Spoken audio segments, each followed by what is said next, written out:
Vamos a continuar. Había quedado, si no me equivoco,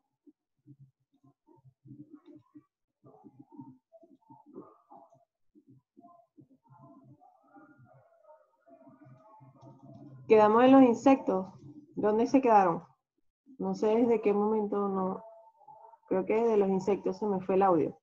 Se me fue el internet. Los artrópodos. En los artrópodos, ok. Les decía que en los insectos, ellos tienen los túbulos de Malpighi, que son más especializados. Es decir, que a partir de los insectos, estas estructuras excretoras se empiezan a especializar más, son más complejas.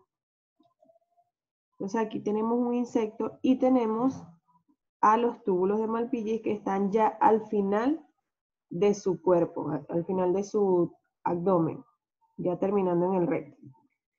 Entonces ellos van a eliminar las sustancias de desecho a través de los túbulos de Malpighi. Y por último tenemos a los equinodermos, que ellos no presentan un verdadero sistema excretor. Entonces la función de excreción la va a realizar el sistema EMAL, es decir, el sistema circulatorio de los equinodermos. Este sistema circulatorio es el que se va a encargar de eliminar todas las sustancias de desecho. ¿Cuáles son los equinodermos? Por ejemplo, las estrellas de mar, las arañas de mar, los erizos. Ellos no tienen un sistema excretor propiamente dicho. Todo lo van a eliminar a través de su sistema circulatorio. Ellos tienen una gran cantidad de poros. Por allí van a eliminar todas esas sustancias de desecho. Vamos ahora con la excreción en los vertebrados. La excreción en los vertebrados se da mediante el aparato excretor que comprende al aparato urinario, las glándulas sudoríparas, el hígado y los pulmones. O sea, tenemos muchas estructuras que se encargan del proceso de excreción. Por ejemplo, vamos ahorita a explicar o a definir las estructuras que conforman el aparato urinario, los riñones y las vías urinarias.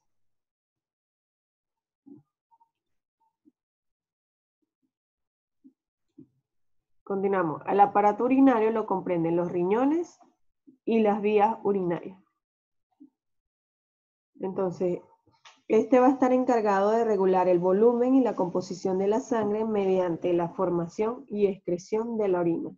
Es decir, la cantidad de sangre que tenemos en nuestro cuerpo va a ser regulado mediante la formación de la orina por el aparato urinario. Los riñones, estos se encuentran a ambos lados de la columna vertebral en la región lumbar. Tienen forma de frijoles, tienen un tamaño aproximado entre 12 por 5 y por 3 centímetros, un peso que varía entre 104 y 150 gramos cada uno. Esto depende de la altura, el peso de la persona y del sexo. Y también tienen un color rojo pardo. Si tienen un color rojo pardo es porque tienen mucha inervación, es decir, circula mucha sangre a través de ellos. Y las vías urinarias comprenden los uréteres, que son conductos que transportan la orina hasta la vejiga. La vejiga, que es una bolsa que está formada por un músculo membranoso, que su función va a ser la de almacenar la orina. Cuando la orina se forma por los riñones, va a bajar mediante los uréteres hasta la vejiga y allí se va a almacenar hasta que tengamos el reflejo de micción, que es cuando nos dan las ganas de ir al baño, de ir a orinar. Entonces la vejiga, su ubicación en el hombre va a ser detrás del pubis y delante del recto. Y en la mujer, detrás del pubis y delante del útero y de la vagina. Tiene forma aplanada cuando está vacía y ovoidea cuando está llena. Sus dimensiones son aproximadamente entre 12 por 9 por 6 centímetros. Tiene una capacidad de 300 a 400 mililitros, pudiendo almacenar hasta 1200 mililitros de orina. Y su función es almacenar y evacuar la orina.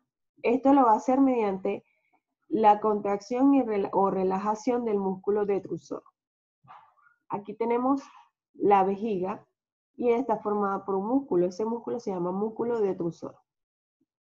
Cuando tenemos el reflejo de micción, es decir, cuando nuestro cerebro envía la señal para excretar la orina, ese músculo se va a contraer. Cuando ese músculo se contrae, va a hacer presión para que la orina baje por los esfínteres. Por último, de las vías urinarias tenemos la uretra. Esta transporta la orina desde la vejiga hacia el exterior. En la mujer mide de 3 a 4 centímetros y en el hombre puede medir de 18 a 24 centímetros. En el hombre se divide en uretra prostática, uretra membranosa y uretra peniana o esponjosa, es decir, desde la parte más interna hacia la externa se va a dividir en 3 partes. Entonces, por ejemplo, aquí en la mujer la uretra es más corta. Viene por aquí desde la vejiga y baja hasta que es excretada la orina. Y en el hombre es más larga porque el aparato reproductor es mucho más grande. O sea, hay una gran diferencia, como todos sabemos. Entonces, por eso se va a dividir en 3 partes. Tiene 3 zonas.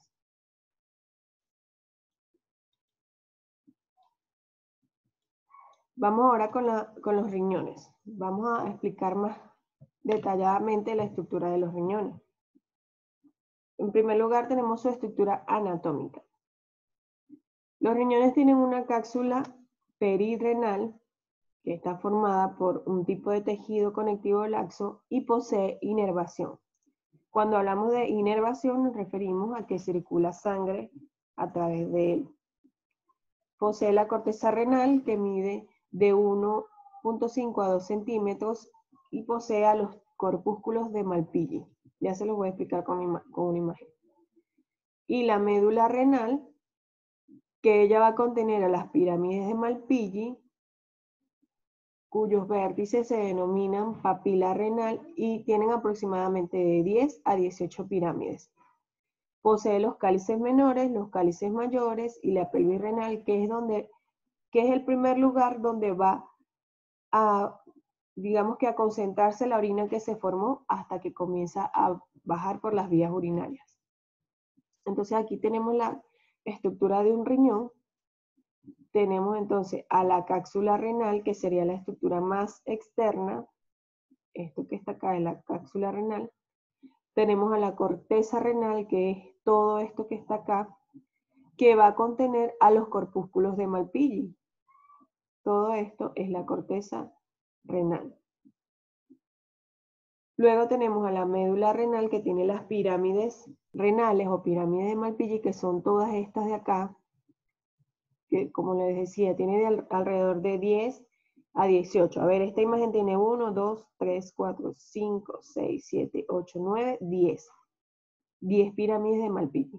En este lugar es que va a iniciar el proceso de filtración de sangre para la formación de la orina. Cuando ocurre esa filtración, esto va a caer en los cálices mayores en primer lugar, o sea, aquí en esta pirámide se filtra la sangre, se forma orina y cae en un cálice mayor. Luego va a caer en los cálices menores hasta que termina en la pelvis renal, que sería aquí al final, y de allí va a bajar a través del uréter, luego cae a la vejiga y después cae a la uretra.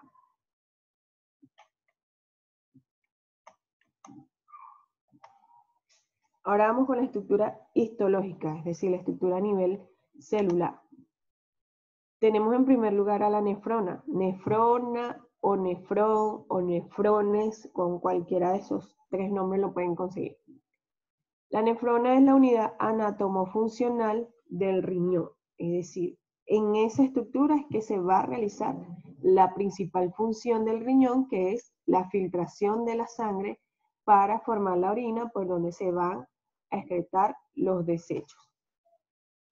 Se forma aproximadamente, o tiene aproximadamente un riñón,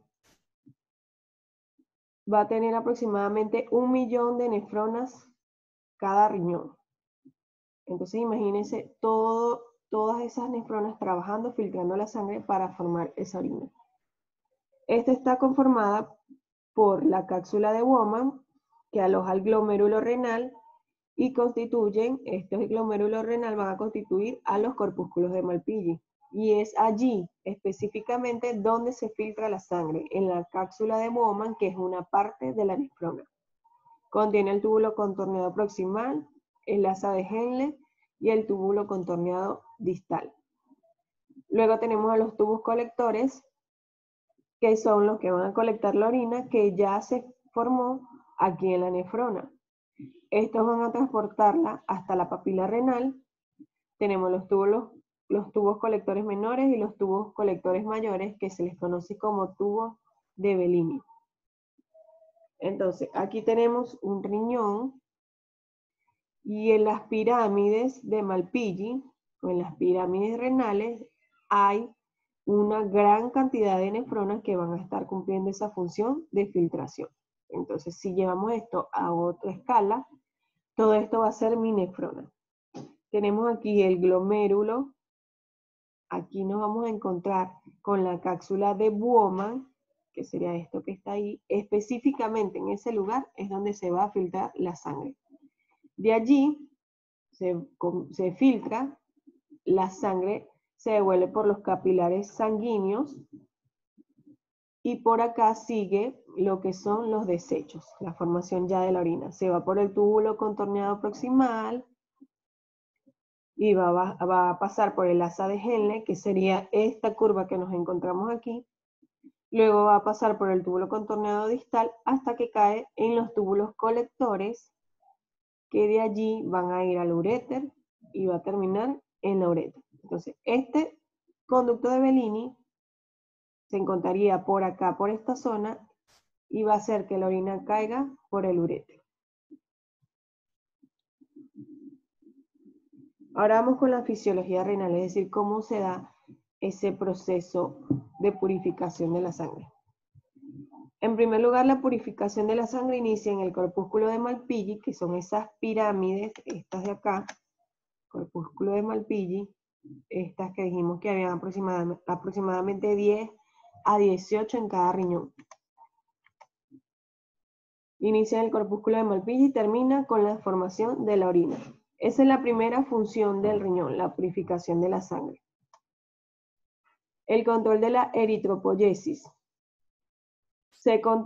Recordemos qué es la eritropoyesis, a ver quién lo sabe. Eritropoyesis.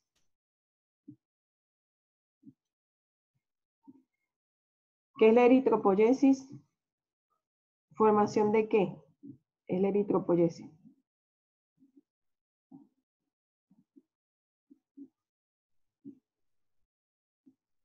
La eritropoyesis, a ver quién me dice qué es.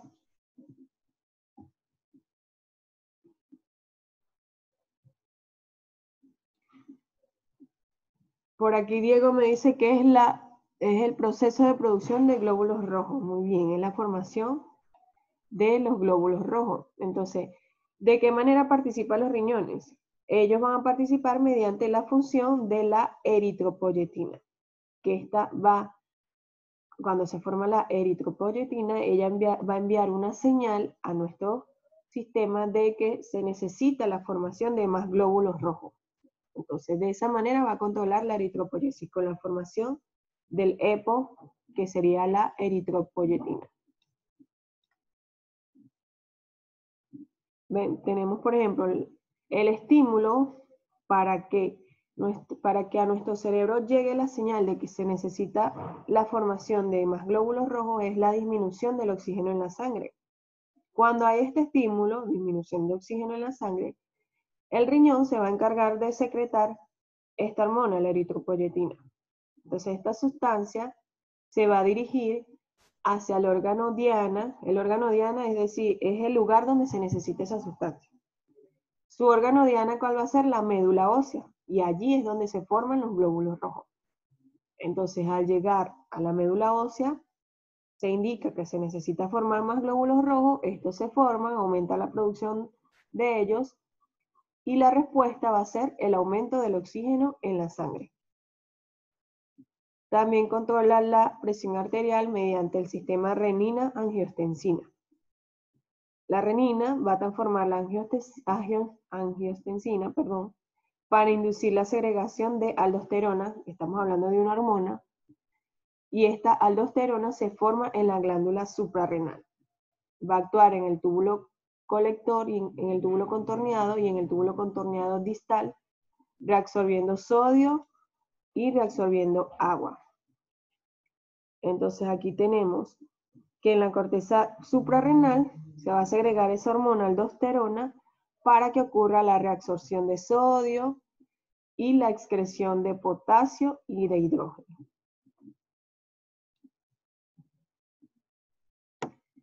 Y tenemos el control del equilibrio ácido-base a nivel del túbulo contorneado distal por la eliminación de solutos no volátiles como el amoníaco. Es decir, eliminar sustancias como el amoníaco, que es tóxico para nuestro organismo. Entonces se va a controlar el equilibrio ácido-base de la sangre. Vamos con la orina. La orina va a ser el fluido de excreción que fue formado por los nefrones. Ella está conformada por agua, sales minerales, sustancias tóxicas como la urea y el amoníaco. Es de color amarillo ámbar y tiene un volumen de 1.5 litros al día, o sea que deberíamos excretar normalmente 1,5 litros de orina al día. Su densidad es de 1,003 a 1,030 gramos por mililitro y su pH es aproximadamente 6, más o menos 6. Cuando la orina está normal, contiene agua, sodio, potasio, cloro, urea, ácido úrico, creatinina y amoníaco. Cuando tenemos algún problema con la orina, podemos tener sustancias anormales como por ejemplo estar excretando glucosa, sangre, pus y albúmina.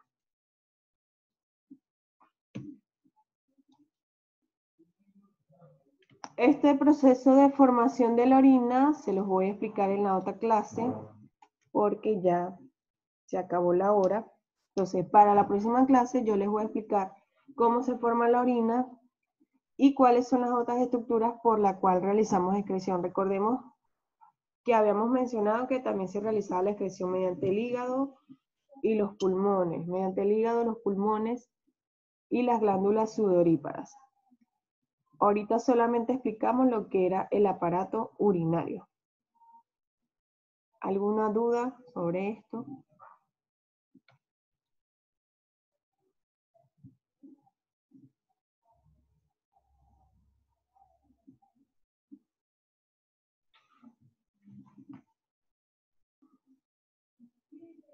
Ok, bueno. Entonces, para la próxima clase vamos a terminar con lo que es la formación de la orina. Se los voy a explicar en la próxima clase. Y también las otras estructuras por las que eliminamos sustancias de desecho. Hoy no les voy a dejar tarea, les dejo tarea la próxima semana cuando terminemos el tema. ¿Está claro?